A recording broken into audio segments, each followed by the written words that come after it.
Mummy వాళ్ళ కూరగాయల market నుంచి వచ్చేవరకి ఏదైనా టేస్టీగా స్నాక్స్ చేద్దామనిపించి ఇలా ట్రై చేశాను. సోయా చంక్స్‌ని వేడి నీళ్ళలో వేసేసి మెత్తగా అయిన తర్వాత కూల్ వాటర్‌లోకి ట్రాన్స్‌ఫర్ చేసేసిన తర్వాత, నేను వాటర్ అంతా స్క్వీజ్ చేసేసాను సోయా చంక్స్ నుండి.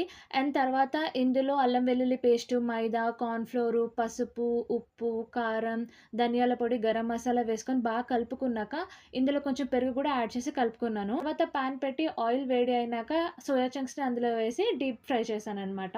నేను ఆల్రెడీ పక్కనే కరివేపాకు మంచిగా వాష్ చేసుకొని టిష్యూ పేపర్‌లో పెట్టాననమాట ఫుల్ డ్రై అయిపోవడానికి. ఎందుకంటే డ్రై అవ్వలేదు. కొంచెం వాటర్ ఉన్నా గూడా మనం ఆయిల్‌లో వేసినప్పుడు మన మీద చిమ్ముతుందనమాట. Which is very dangerous.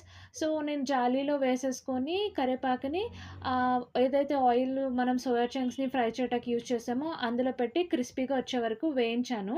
And తర్వాత దీన్ని సోయా చంక్స్‌లో కలిపేసుకొని మంచిగా సర్వింగ్ బౌల్‌లోకి తీసుకుంటే తినడానికి రెడీ.